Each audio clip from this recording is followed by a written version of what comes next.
Students, आज का जो टॉपिक है वो भी शॉर्ट क्वेश्चन है। जो क्वेश्चन नंबर 8 तक कल हम सोल्व कर दिए थे, आज क्वेश्चन नंबर 9 से है और ये शॉर्ट क्वेश्चन है, बहुत इंपॉर्टेंट भी है। तो पहला क्वेश्चन है, ध्यान दीजिएगा।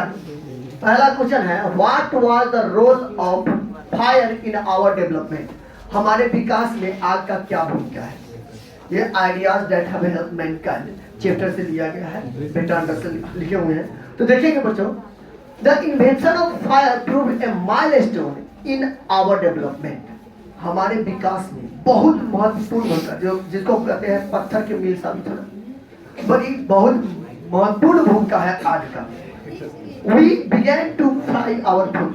जब तक आग का इन्वेंशन नहीं हुआ था, जब तक आग नहीं था, जब तक हम लोग जो यानी कि लोग थे, पहले का जो लोग थे वो कच्चा माल खाते थे, पकाकर या फ्राई करके नहीं खाते। लेकिन आग होने के बाद लोग फ्राई करने लगे। We began to fry our food. हम अपने भोजन को क्या करने लगे? फ्राई करने लगे, तल लगे। देखिए, it acquainted us with creating light in darkness and protecting us from the wild animals. सबसे बड़ी बात है, अंधेरा को दूर करने के लिए ये बहुत बड़ी बात है, बहुत बड़ा योगदान साबित हुआ। कि उससे पहले लोग अंधेरा में ही रहते थे, लेकिन आग आने पर लोग लाइट जलाना सीखा, लाइट के बारे में समझा। और उससे बड़ी बात तो यह है, जंगली जानवर से बचाव हुआ। जितने भी खूंखार जानवर थे वो आग देखकर डर जाते थे, तो लोगों के बचाव हुआ और लोगों की संख्या धीरे धीरे कैसी होती गई? बढ़ती गई। तो यहाँ देख लीजिएगा, it acquainted us with creating light in darkness, अंधेरा में प्रकाश का काम किया, and protecting us from wild animal, और जंगली जानवर से हमें क्या किया? बचाया। आगे देखेंगे, later on it resulted in the art of cooking, और बाद में जाकर यह खाना बनाने का सबसे बड़ा काम करता। चलिए अगला क्वेश्चन है, what was civilization taught us to be more friendly towards one another? बहुत इंपॉर्टेंट क्वेश्चन है, बहुत बार आया हुआ क्वेश्चन है, पूछा हुआ बार-बार क्वेश्चन है। What has civilization taught us to be more friendly towards one another?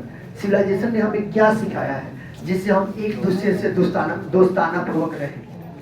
तो यहाँ देखिए क्वेश्चन है, civilization gave the idea of living in a family. Civilization वो विचार हमें दिए, वो आइडिया दिया जो हम परिवार के रूप में एक माने क्या कहते हैं, संगठित रूप में रह सके। जब तक सिविलाइजेशन नहीं रहता, हम लोग सिविलाइज नहीं रहते, तो ये काम नहीं कर पाते। जानवर में नहीं है तो जानवर परिवार के रूप में नहीं रह पाता है, ठीक है। यहाँ देखिए, civilization gave the idea of living in a family. Civilization वो विचार दिया जिससे लोग एक परिवार में रह सके, फैमिली के रूप में। It also gave the society some criteria to live a model life, जिससे समाज का निर्माण हुआ, और समाज में भी एक क्राइटेरिया रखा गया। अगर हम इस समाज में रहते हैं तो उसका कुछ नियम और कानून होता है जिसे हमें क्या करना पड़ता है? पालन करना पड़ता है। उस नियम कानून से हम बाहर नहीं जा सकते हैं। आगे देखिए, civilization taught us to be more friendly with each other या वन अनदर। सिविलाइजेशन हमें यह भी सिखाया कि एक दूसरे से हमें दोस्ताना पूर्वक रहना चाहिए। चलिए अगला क्वेश्चन है, Who was the second important person नानू काका had planned to meet? ये एपी जॉनसन से लिया गया पंक्ति है, मनोहर मालगोलकर जिसे लिखे हुए हैं। इसमें यह क्वेश्चन किया गया कि नानू काका कौन ऐसे द्वितीय महत्वपूर्ण व्यक्ति थे, कौन ऐसे द्वितीय महत्वपूर्ण व्यक्ति थे जिससे नानू काका का मिलने का योजना था? बहुत आसान, वेलफेयर मिनिस्टर थे, वेलफेयर मिनिस्टर थे। यहाँ देखेंगे, द सेकेंड इंपोर्टेंट पर्सन नानू काका had planned to meet was the welfare minister. द्वितीय महत्वपूर्ण व्यक्ति जिससे नानू काका को मिलना था, नानू काका योजना बनाए थे मिलने के लिए, वो कौन थे? वेलफेयर मिनिस्टर थे। कौन थे? Welfare minister. चलिए अगला क्वेश्चन है, how did Nanu Kaka manage to impress सिका ऑटो डीलर? बहुत इंपॉर्टेंट क्वेश्चन है यह, ध्यान दीजिएगा। यह ऑब्जेक्टिव में भी इसका बहुत बार पूछा गया है, ये बहुत बार आया है क्वेश्चन। सिका ऑटो डीलर को नानू काका कैसे इंप्रेस किया? तो ये तो सिंपल सा जवाब हम ऐसे भी दे सकते हैं, बाय डेमोन्स्ट्रेशन ऑफ वेल्थ।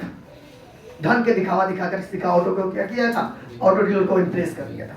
लेकिन यहाँ तो शॉर्ट क्वेश्चन लिखना है, तो ध्यान देंगे। यहाँ Nanu Kaka manage to impress Sikka auto dealers by demonstration of wealth. Nanu Kaka Sikka auto dealer को माने क्या कैसे इंप्रेस किए थे?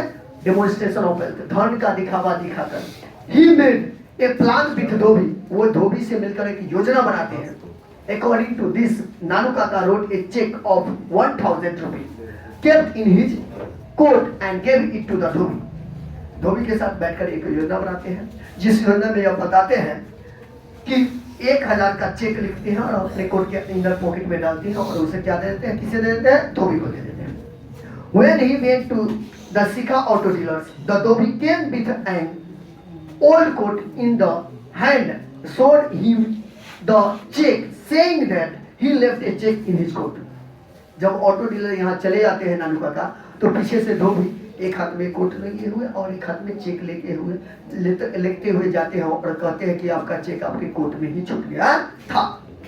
ठीक है, इन दिस वे, और इस तरीका से the manager was impressed with his status. और इस प्रकार के जो दिखावा हुआ, जो दिखावा दिखाया, इसे मैनेजर क्या था, सिक्का ऑटो डीलर का मैनेजर जो था वो क्या हो जाता है, इम्प्रेस हो जाता है और के लिए गाड़ी लेना वहां क्या हो जाता है, आसान हो जाता है। तो इसमें यह भी क्लियर हो गया कि सिक्का ऑटो डीलर कैसे इम्प्रेस हुए। तो इसे ध्यान से देख लेंगे और कर लेंगे बार बार। इससे क्वेश्चन आना है तो आना है निश्चित रूप से।